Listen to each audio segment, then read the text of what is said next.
Hi everybody, welcome to StashBlaster Quilts. My name is Maria Spatelnik. I don't know why my camera isn't switching. There we go. Welcome. As I said, my name is Maria and this is StashBlaster Quilts. And my goal here is to help you make more quilts in less time with less stress. So if this is your first time here, welcome. I usually start with a tip, and so this time I want to talk about your holiday decorations. It is December 12th, I believe. No, that can't be right. I'm sorry. It's December 3rd. And 4th. Okay, you can tell the holidays are getting away from me. Sorry, it's December 4th. And so I know that most people have their decorations up by now.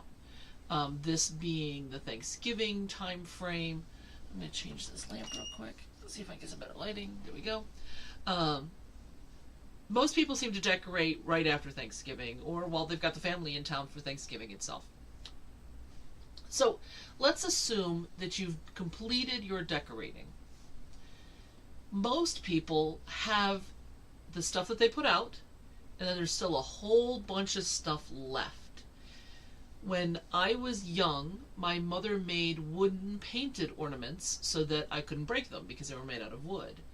And I used them for my son when he was small. He doesn't want kids at this point, so this might be the time. And I asked him if he wanted them, and he said no. So this would be the time for me to go ahead and let those go. I'm not going to put those on my tree ever again. Anything that's broken, that you found in the bottom of the box, this is a great time to take everything out, inspect everything, and think seriously. Am I ever going to string those lights again? Or is my tree pre-lit and I don't need to do that? Or I don't like those great big old bulbs, or the bubble lights, or anything like that that you've had from the past that you do not see in your future.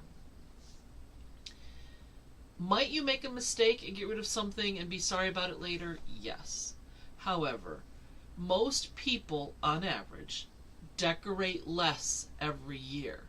There's nobody I know that uses all of their decorations every year, and it's usually the same decorations that get left in the box. If you're doing color themes or something like that, maybe this year you're doing blue and silver and next year you want to do red and green. Okay. If that's a normal thing for you, sure, go right ahead. But if there are purple ornaments there and you don't think you'll ever want to do another purple tree, it's time to let it go. So that's our tip for this one. A little bit of update on what I've been doing since our last time here. Obviously, it was a Thanksgiving. My stepmom came to visit, so we held Thanksgiving dinner here. So other family came, my son, his fiance. Other family members were sick and didn't make it that were supposed to come, but that's fine. However, there's all of the cleaning and prep for everyone to be there and all of that I did. And then my husband did most of the cooking, but I did some of the prep work, and I did almost all the cleaning for it so he could spend his time cooking. So didn't get a whole lot done then. Luckily, my stepmom knows what I do here, and so I was able to do some of my quilting stuff with her here. So let me show you what I did. Let me move this. I've been quilting, so I didn't want to knock my phone off. I did manage to get 7 flowers done. So that's completing an arc is 1 day, 1 per day, and then attaching it to the flower was 1 per day. So I met my minimum goal. So I did do that.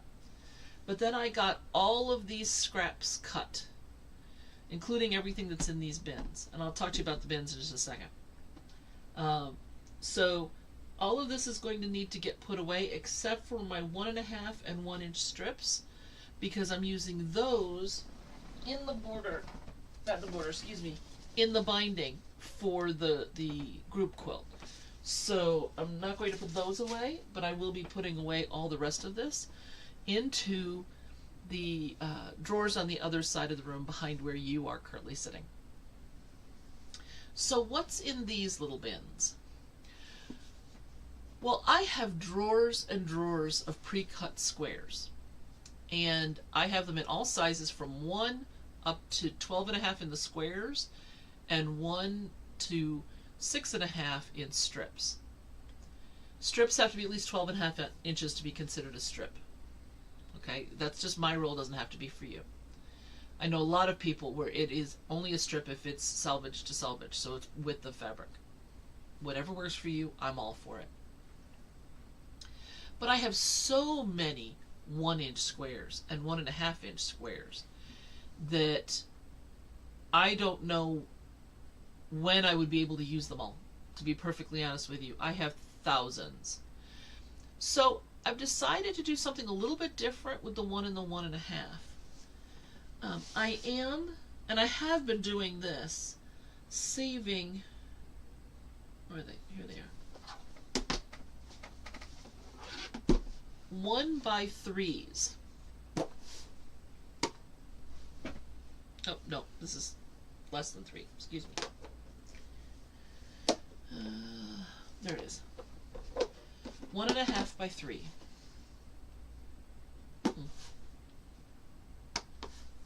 Strips like this. Now these are just the yellow ones that I've been working on. I have a stack of them over there. Because these are great for things like sashing and borders when you want a piano key look. And then this way they're already cut to the 3 inches, which is a pretty standard size for me to use. They finish at 2.5. Of course, if I want them to finish at 2, I can sew them together and knock the 1/2 inch off. It's not a big deal. So, so I cut my 1.5s 3 inches if there was 3, but I also have less than 3 and over 3. So, for example, for my binding, I need 4-inch strips to give me the angle that I need. So I can get some of those longer strips. They're less than 12.5, so they're not going to go in my strip drawer. But I don't want to cut them all down into 1.5-inch squares. And that is nice because that means more of my longer length strips get to stay in the drawer. So that's what I'm cutting everything down to. My 1-inch strips I'm either doing under 3 inches or 3 inches or longer so that I have more flexibility with them. So that's what I've been doing. So why in the world, let me show you these 1x3s. These are my 1 by less than 3. There's a lot of them in here if you look at it. I have a plan for these. I figured out something that will give me some of the benefits of chip blocks and some of the benefits of strips or string blocks by putting these together on the 1-inch mark. Not the 1-inch mark. Put the 1 inches together so that some of the strips will be longer and some of them will be shorter and they'll be all put together. And then I can do some fun stuff with them. I can either just make a long 1/2-inch finished little decorative border in there or sashing. I can then layer these next to each other and sew them together and create a really modeled wide varieties of pieces into a block, which could be kind of fun. So since it's giving me options, and so I'm just cutting them 1 inch wide and then as big as I can where I can square up the corners. So that's going to be a project that you'll probably see later this year, but I don't want to do it just with yellow. So I'm going to want to bring in some other colors, which means I have to get to some other colors worth of processing. So I have quite a lot to do, but this is the start. I assume that by the time I'm done with this, I'm going to want the bins that are 3 times higher and 3 times wider than this to hold them all. But again, I'm not cutting them all down into 1-inch squares, so it should make life a little bit more flexible, and my drawers are full on my 1-inch squares, so I still have plenty, and I don't have to worry about it. And if I need a 1-inch square, I can always cut one of these other little guys down to the 1 for something, so I'm still able to do 1-inch squares. So that's what I did. So I cut all of this, which was very good. I also, actually today, I'll admit it, I didn't do it till today, I got the quilt, the annual quilt, um, uh, sandwiched, and I have started doing the quilting on it. So I am at the moment just stitching on both sides of the yellow central sashes, because once the quilt top is stabilized, it'll be a lot easier to get in and do the interior of the blocks. So first it's just like this all the way around, and then I will do the centers. So December, since this is our annual quilt, is for quilting your quilt tops, getting them bound and labeled, so that we are going into the new year fresh for the new quilt. I have designed the 2025 quilt. You're going to get to make a lot of decisions on it for what you want to do for yourself. It's very simple. It is very simple. I'm going to show you multiple options for doing it, but this is the kind of thing where you can go as quick or slow as you want. You can make it as complex or as complicated as you want. You can make it as plain or as colorful as you want. It's all going to be up to you, but the basic pattern is going to be very simple and easy to manage. So I kind of like that part of it, is that it's much more in your court, and you can make it whatever size. So I'm very happy about that.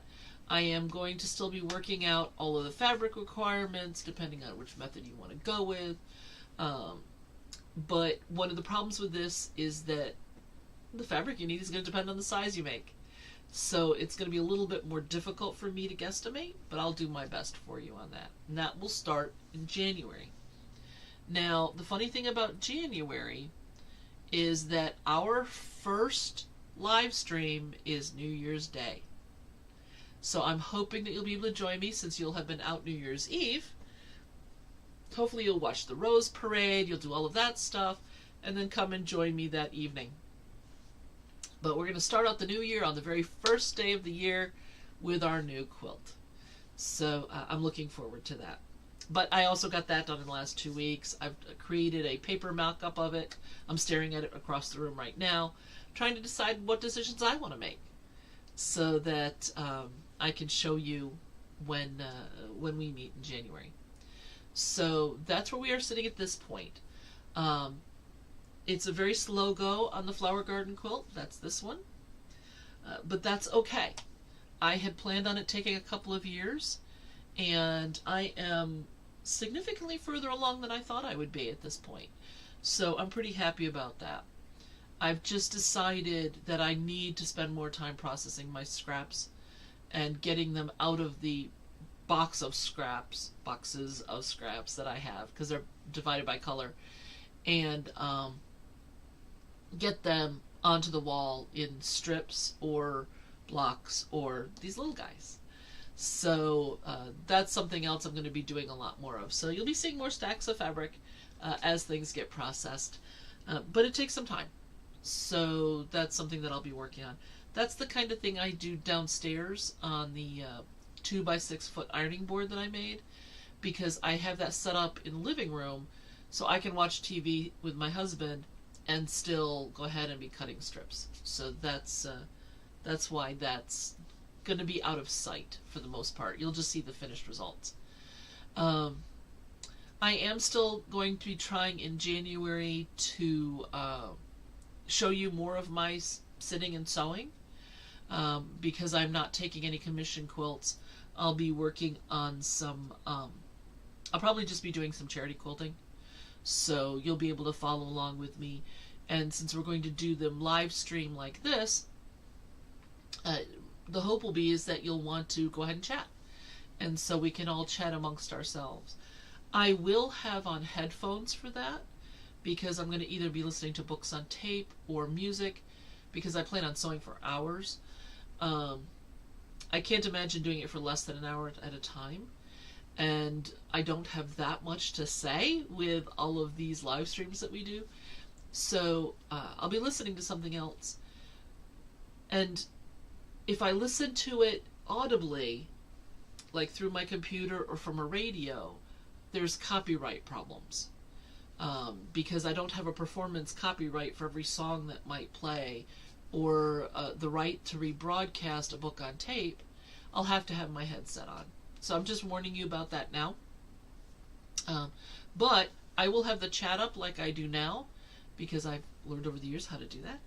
And so whenever there's a question or anything, I can pause what I'm doing, and we can be in the chat, or I can at least respond verbally to whatever questions you have. Of course, I encourage you to talk to each other in the chat as well. I want this to be a very open, friendly kind of place. So at this point, because things have moved along fairly well, I'm just going to go ahead and continue quilting. And so you're welcome to watch. Some of you had said that you enjoy watching me quilt. So let me move the camera down here so you can see a little bit better, as well as piece and do all of that stuff.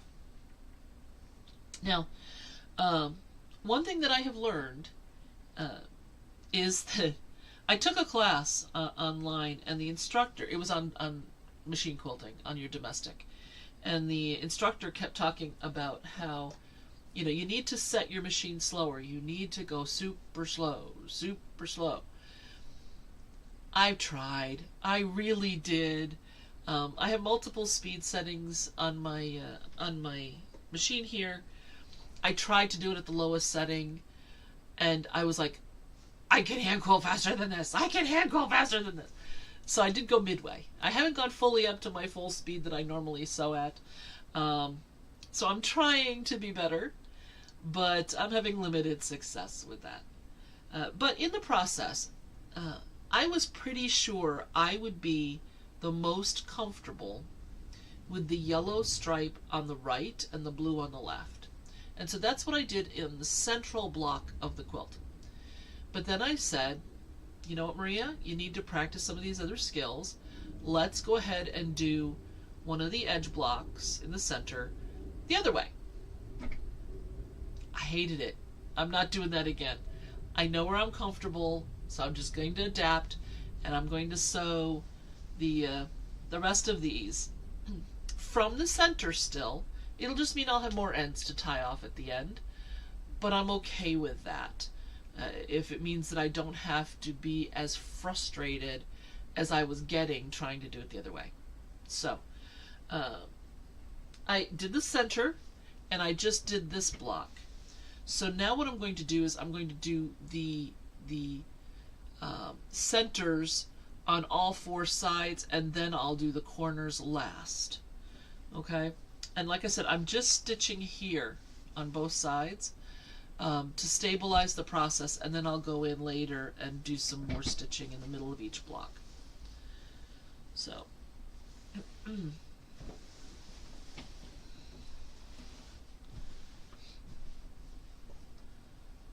since I also know I'm not going to be doing any more stitching in here, just to make my life a little bit easier, that's where I'm going to start all of my my quilting is going to be in the yellow stripe. Come on.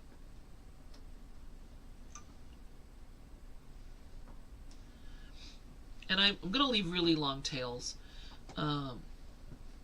since I will be having to tie these all off later. I don't like it being where I have these short little nubby pieces that I'm trying to thread to be able to tie it off. Now, one thing that I did do, there are safety pins on my edges, but I spray basted the backing to the batting, and then the batting and the top in the center. But because I was doing this in my dining room, I did not want to have to worry about overspray. So I sprayed the middle down, then I safety pinned the edges. So I only sprayed to like this far from the edge, so I knew I would not have to worry about making my whole house sticky. Yes, there's also some odor that you need to worry about, because some of the sprays can be pretty bad. In this particular case, the spray that I was using, and I can't remember the name right now, so don't ask, but the spray that I was using isn't so bad, and I didn't worry about really coating it down, because I knew I was going to be quilting it right away, and I was not going to be leaving it either laying out or rolled up or crumpled or anything like that. I knew I was going to come up tonight and sew as much of this as I could with you, and I'll finish it over the weekend for sure. So I'm not too worried. And then anything with the spray potentially shifting or being a problem won't be an issue because everything will be locked down with the stitching that I'm doing first. So that's why you're not seeing a whole lot of pins, safety pins on the top, is because it's spray basted. Okay, so I hope that all makes sense. So let's get back to the actual quilting. So my threads are coming up here, so I just put my hand back here to hold it.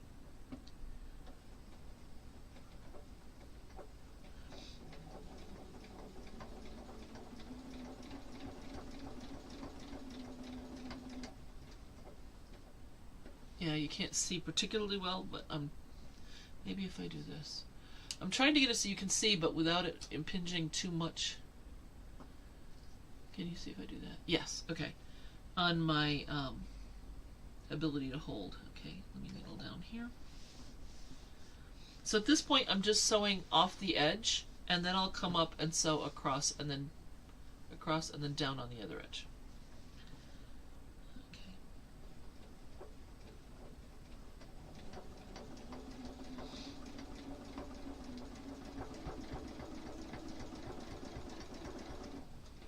This is a straight stitch in the ditch. I am far from perfect at this.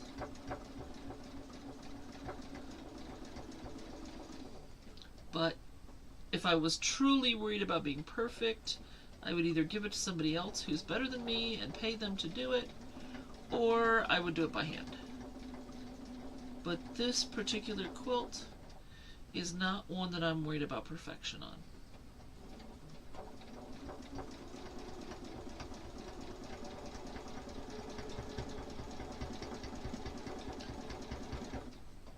Okay, I'm going to have to remove this pin.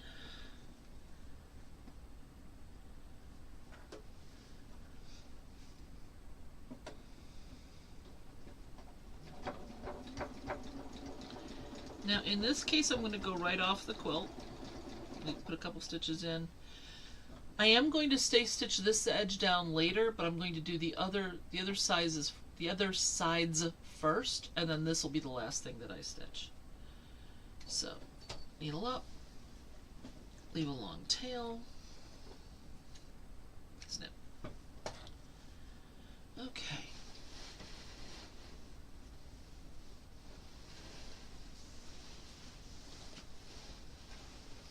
Oh, I move my phone.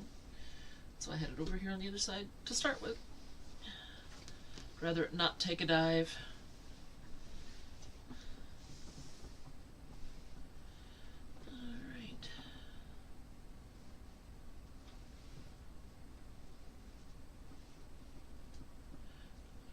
Now, needle down, needle up, so that I can pull my bottom thread to the top.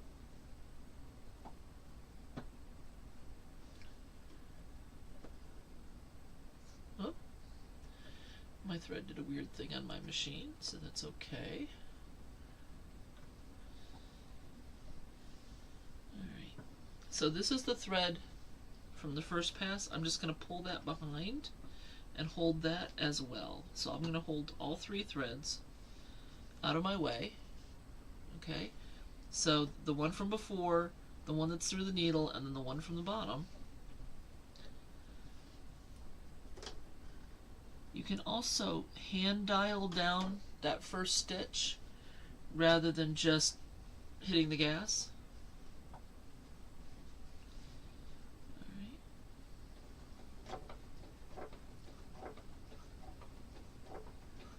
Now see, I just did it to myself again. I've got the yellow on the left, and I much prefer it on the right. I don't know why I messed that up.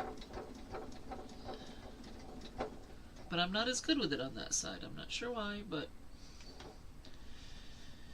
that's okay. I'm not going to worry about it overly much.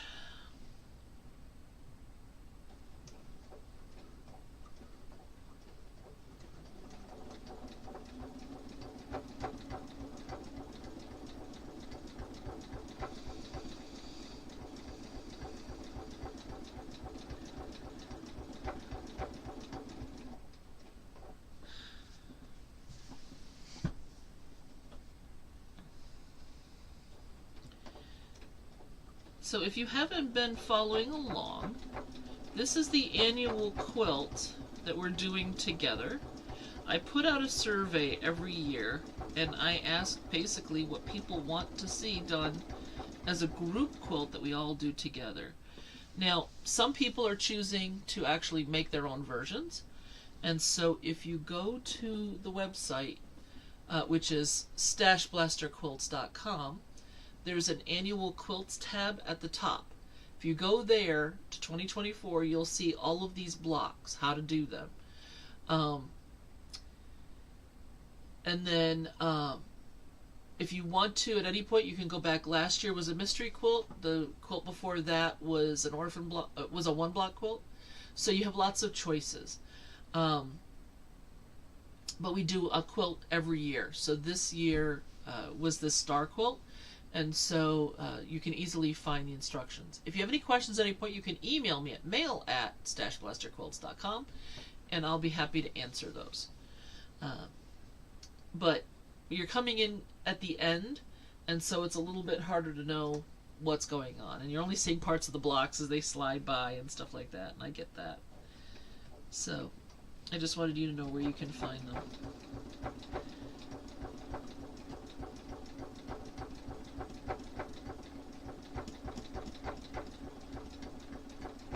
I do try to make sure that the quilts are finished by the end of the year, so you start the new year clean. And I just bumped my camera. Doesn't seem like it's too bad.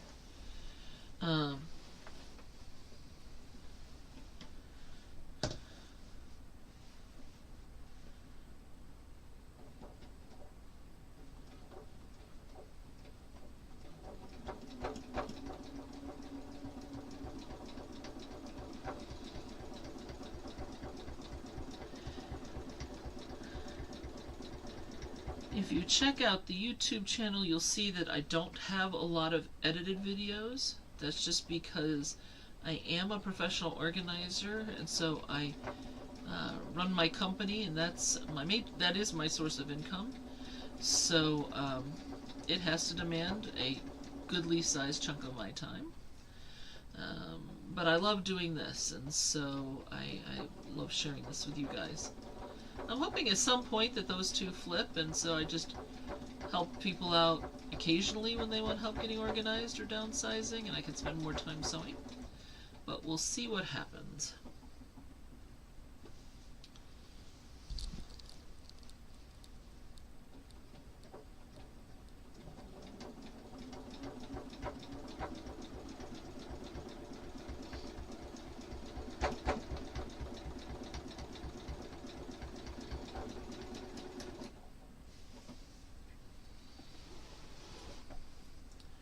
Okay, so that's the third side of this block. So now I'm going to do the stay stitching. And that's just to keep everything all nice and secure on the edges. I'm just pulling the quilt through, trying not to mangle things too badly. But almost all the quilts on this side, just because this is the side I came down on. If I had finished here, then it would all be on this side. It was just poor planning on my part. And one of the things about this channel is you get to see my mistakes as well as my successes. So there you go. There's a mistake. And we deal with it, and we move on.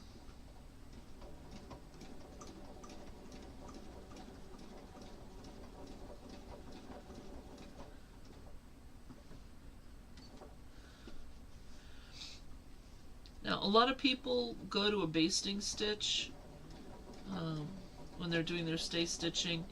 I don't bother changing my stitch length because my feed dogs are down for quilting anyway. If I was using my walking foot, which I do sometimes when I quilt, then I would have to change my stitch length. I'm just putting it through a little quicker. I need to take this pin out.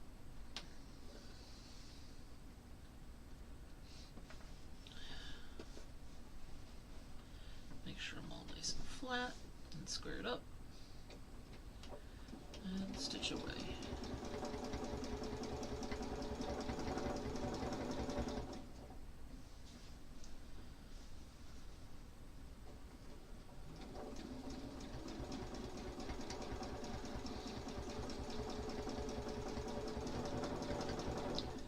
I did go in a little far that time, but it's not that big a deal.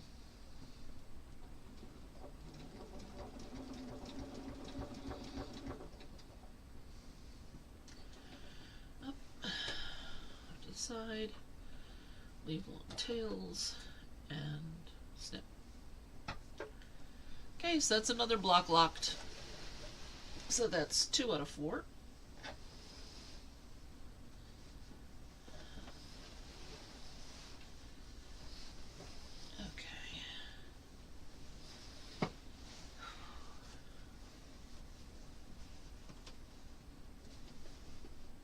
I never used to show this on the channel, but you subscribers told me that you like sewing along with me, or at least watching me sew.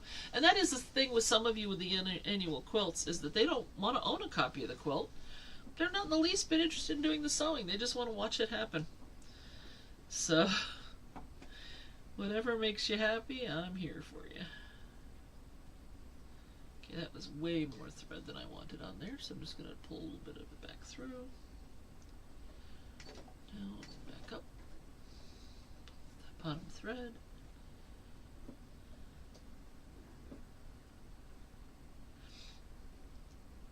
I did get an email question this last month asking why, when quilting, because they knew that that was the task for this month, you pull the thread up from the bottom. Because the person said to me, the thread is on the bottom for a reason. Why would you ever want to drag it up to the top? There's a couple of reasons for that. The biggest one is, if you just left it loose, it can do anything under there, and you won't see it. So you can get all kinds of knots and puckers and twists. It can get sucked down into the machine, then it gets wrapped around your bobbin case, and that's a real problem. So by bringing it to the top, you have control over where it is and how you bleh.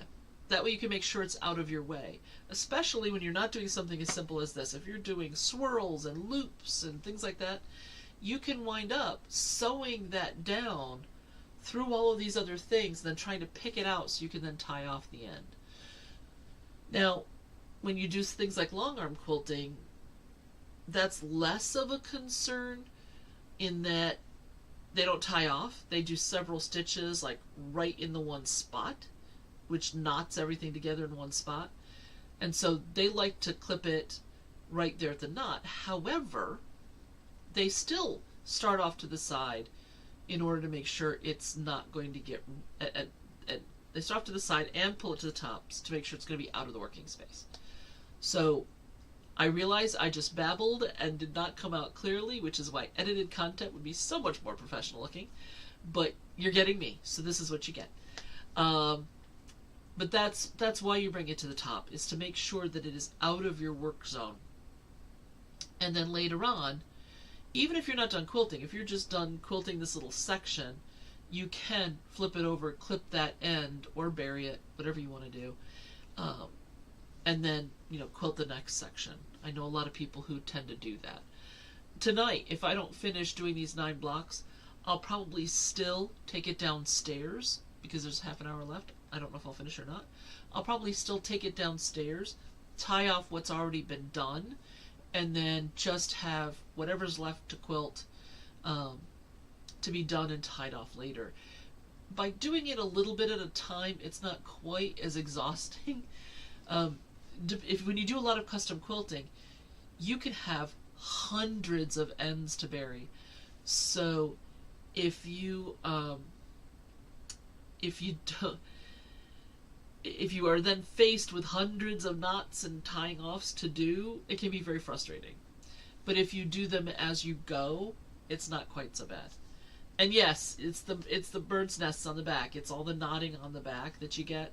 So it will make your life easier if you pull it up. Let's put it that way. And you're not going to stitch it in and make it hard to deal with later. So that's the why.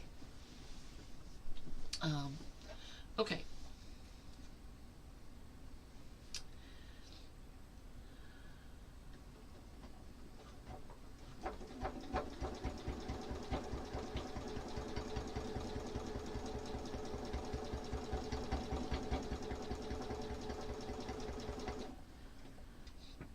By the way, if you do these quilts, or some portion of them, there have been some people that have told me that they just like one particular star,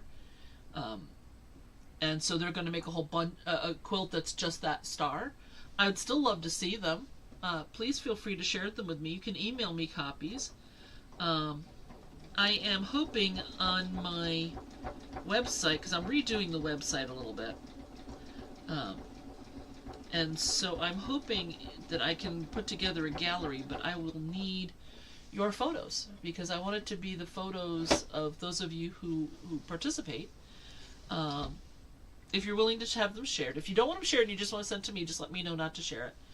But I would love to have a gallery there so people can see different color combinations and different styles. You know, if we've got somebody who likes really, really wild stuff, and somebody who likes Civil War, and somebody who likes neon colors or the cave fabric or whatever, I would love to get a chance to see these. Maybe you did this in hot pink and green or something, you know. Your background doesn't have to be blue just because mine was. I would love to see that.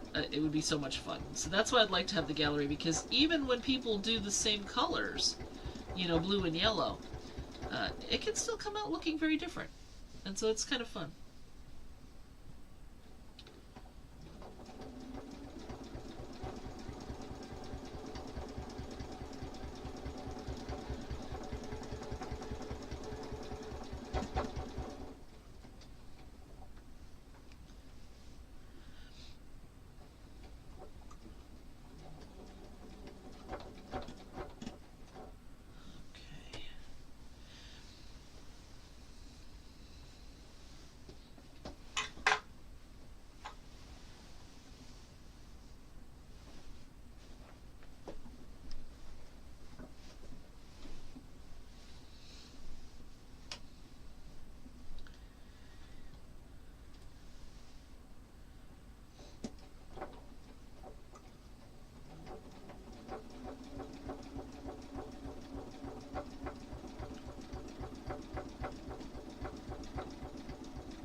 Oh, I almost forgot. I got an email from Jerry earlier today, and he was asking what our holiday plans are.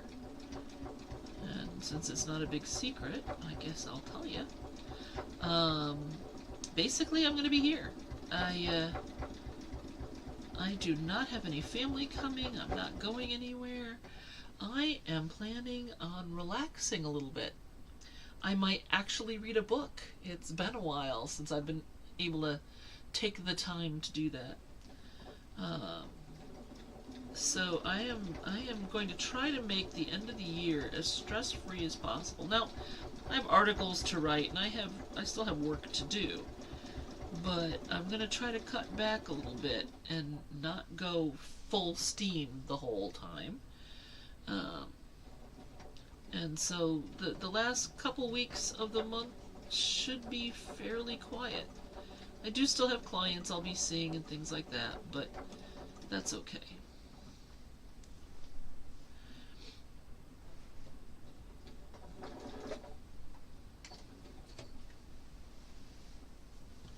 Okay, since I've got all this excess fabric here, I'm just going to go ahead and cut these separately. And you know what? I did this earlier, but I didn't do it with this one. I think what I'm going to do is tear off the excess material here. I'm not going to mess with the batting. The batting I'll trim up. Well, no, because I got to trim the batting anyway. Normally I prefer to have less batting than this. I mean, I've got probably a good foot, maybe 14 inches of batting here, and then an extra foot of backing, because I've centered this at the top, leaving of course some extra room anyway, but so it's a reasonable amount at the other end, but this end towards me is a little bit much to handle, but I think I'll wait anyway. Okay, so I'm off to the side, down, up, pull up bottom thread,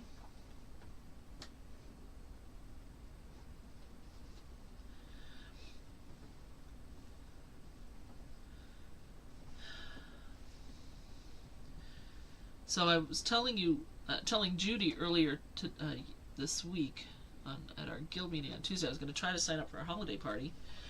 And now I've got a client who's going to be in town. She has moved her uncle to Boston to be with her, but has to deal with his house here. And she hasn't given me the date yet, but it's going to have to be either Wednesday or Thursday. I mean, Tuesday or Wednesday. So I still may not be able to go, so now I don't know what I'm going to do.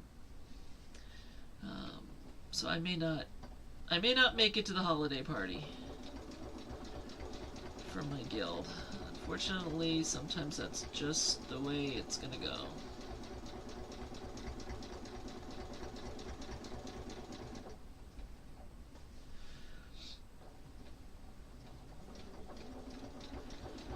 Okay, so I did the other two sides first, the way I mentioned.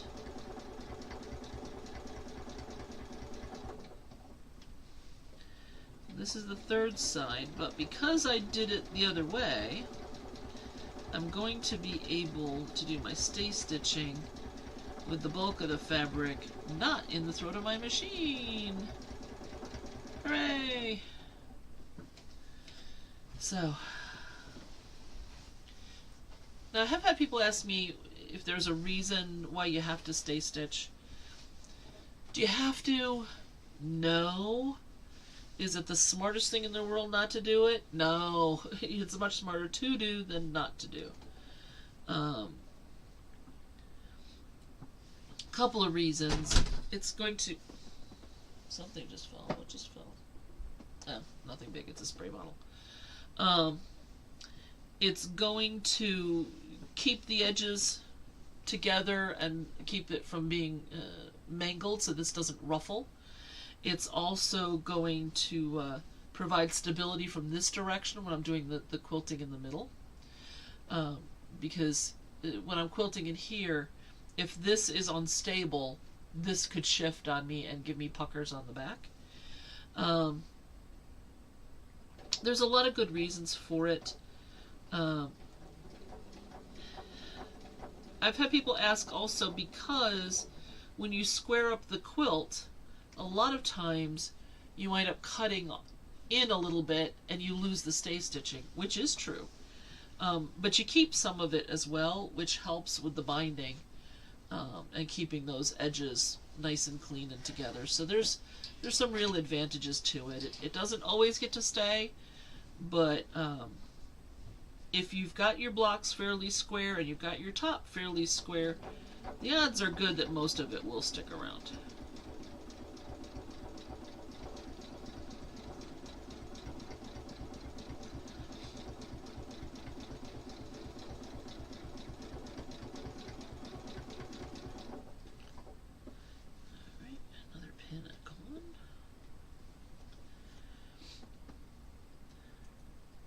I do close the pins before I stick them over on the side. I know a lot of people don't. That's your call. I just tend to draw blood if I don't close those. So in order to not have that problem, I close them.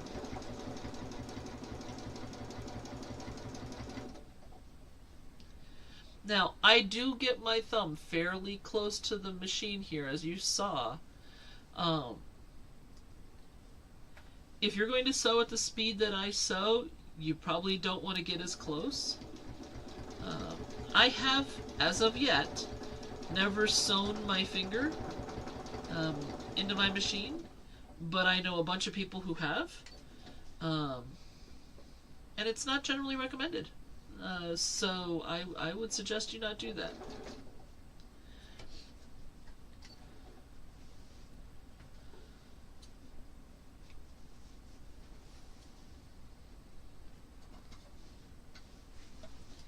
Come on, where are you? There we go. Okay.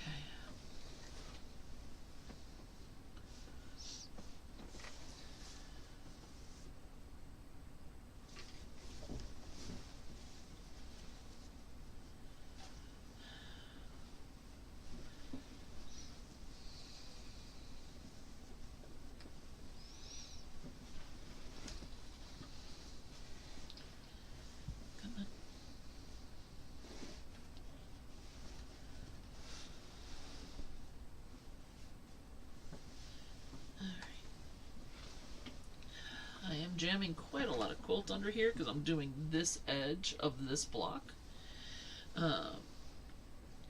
And then when I go to do the other two sides, the yellow strip will be on the right, which is good for me,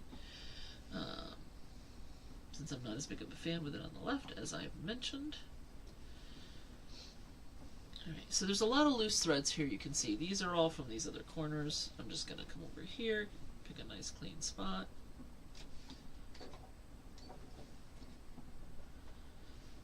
Oh, and I put a little loop in that. That's not helpful. It's still fine. I'm just pulling up the thread from the bottom. And then my needle thread will be nice and loose and easy to go.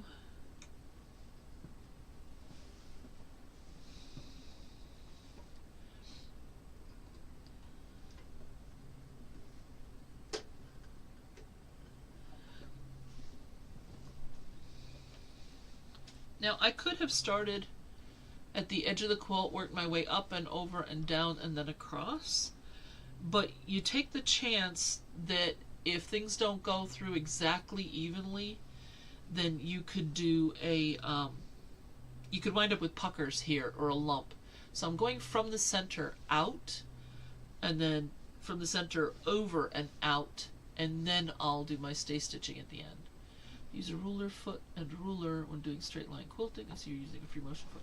Yeah, I'm using a free motion foot. Sometimes I'll use my walking foot.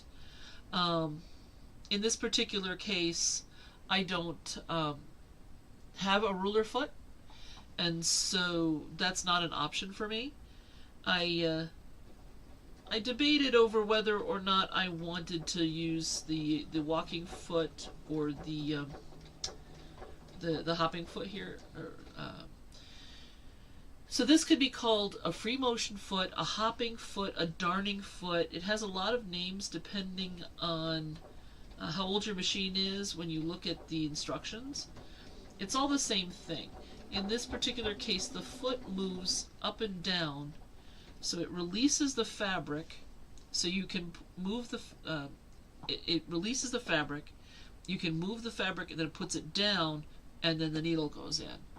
So it gives you that opportunity to move your foot, move your fabric in any direction. So the feed dogs are down in this case. If I was using my walking foot, the feed dogs would be up. And a lot of people like to do this, do it that way. And the ruler foot's kind of cool. There's 8 million feet out there. And every machine, the feet are slightly different, I swear. You can order generic feet online, but you have to really know your machine well and take the measurements for whether it's a long shank, a short shank, a slant shank, all that kind of stuff. If you get the ones that come with the machine, so for example, I bought this machine from a quilting friend, and she already had this box that has all these feet in there. She also had the regular stitch plate, which is, let me see if I can find it. There we go. So there's a slot here. Can you see that? Can you see the slot? There we go. Let me get my glasses on so I can see better. This slot allows for zigzag. She also had a plate that just had a hole, and so that's what I use when I quilt, because it gives you less of a chance of your pieces to get sucked into the machine. So I use the single hole foot plate, single hole plate most of the time. But it included that, and it included all these feet. I had never had a machine with more than one foot until I bought this machine from her. And so I had to go into the manual and find out what all of these are for. So if you can get the right feet for your machine, you're going to have a lot less trouble getting things to fit and knowing that they're going to fit than if you're trying to use a universal version. So I know they're more expensive, but in general, I recommend that you get the feet that come with the machine or for that specific machine. When in doubt, go to your dealer. Any of the major brands are going to have a dealer somewhere near you. Now, if you're out in the middle of Montana, they may be a couple hours drive away, so call them and say, look, I have this Bernina, I have this Viking, this Husqvarna, Janome, Baby Block, whatever it is, and say, how do I get more feet, and how do I get the manual that tells me how to use these feet? And they will be more than happy to help you. So just kind of keep that in mind. Oh, good, Judy. I'm glad. I think that this sashing is kind of cool. And it's a great way to use up all those 1-inch scraps I was talking about earlier. So yeah, let's get back in here.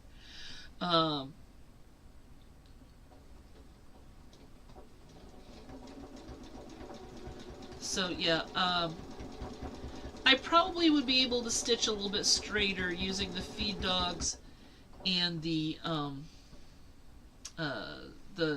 even stitch foot, but I was just kind of in a darning foot kind of mood. I'm still trying to determine whether I want to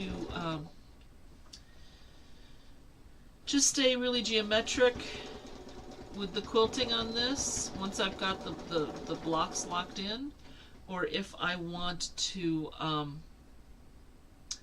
go flowy. And if it's flowy, I'll want this foot anyway. So yeah, debating. One thing I'm thinking about, for example, here, I could just simply stitch in the ditch around the star and then maybe do some echoing. Like in this case, this could be a spiral, which might be interesting. And then this would be a triangular spiral, so it would go, I'm trying to get this so you can see it. I'd stitch in the ditch all the way around here, but then I would spiral in this way. So I was thinking about maybe doing that. I was thinking I could do the same thing here in the yellow, or maybe I could do some flames, since they're stars. I did flames on another quilt that I did. Maybe I'll show that next time. I did a half square triangle star quilt, so all of the stars were pieced with half square triangles. And in the center, I did a 24-inch star. In fact, which star was it? I'm trying to remember. But then I used, it was all yellow, and I think it was all the same shade. I could be wrong. I'll have to look it up. I may have split each of the points, but I did variegated yellow through relatively dark orange and into some red flames all the way through, and that looked kind of cool. So I'm wondering if maybe I should do something along those lines. That could be kind of fun. It'd be an awful lot of flames to stitch, and it wasn't super easy, but it wasn't horrible either. So that may be the way I decide to go with it. I'm just not sure which way, and so I haven't. Since I haven't decided, I just left the darning foot on. Okay, so I'm going to come off the edge on this one because I don't want to. Oops. I don't want to stay stitch it yet.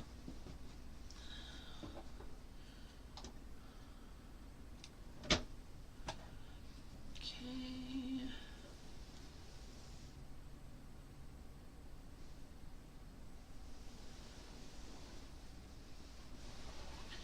And twisting it again. Oh, see, I got snagged on all those other threads. Here we go. Okay.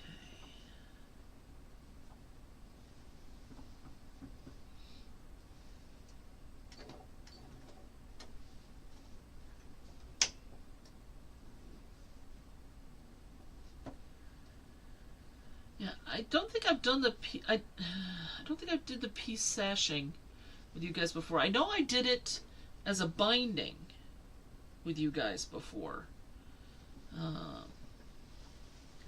But I didn't do it as sashing, so I'm glad that I did that this time. So let me get this restarted. And then I'll talk about the sashing a little bit more. Okay, needle down.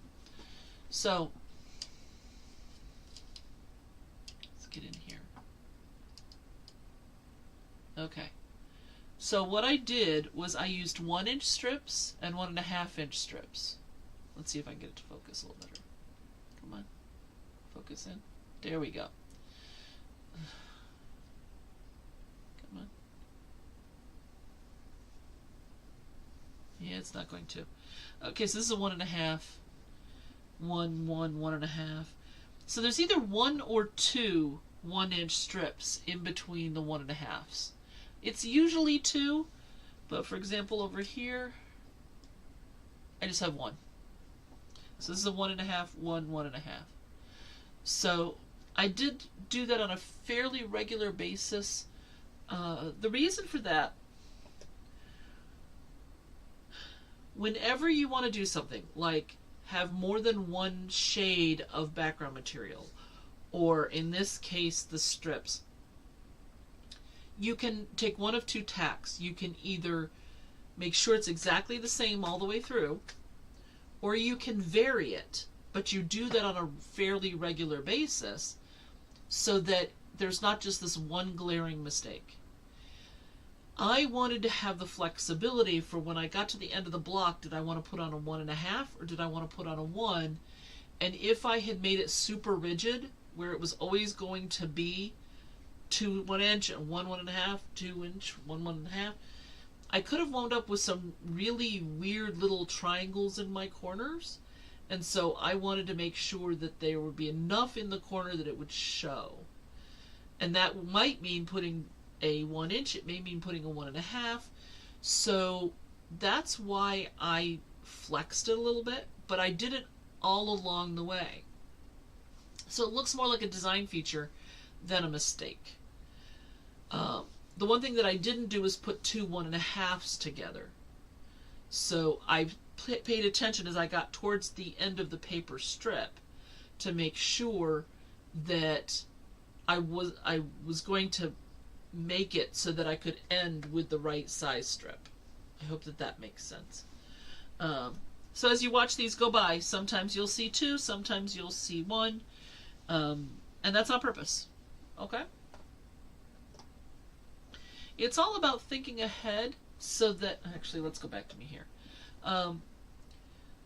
It doesn't mean a lot of thinking ahead, but it's at least paying attention enough that you can end the way you want to end rather than having to fight the quilt later.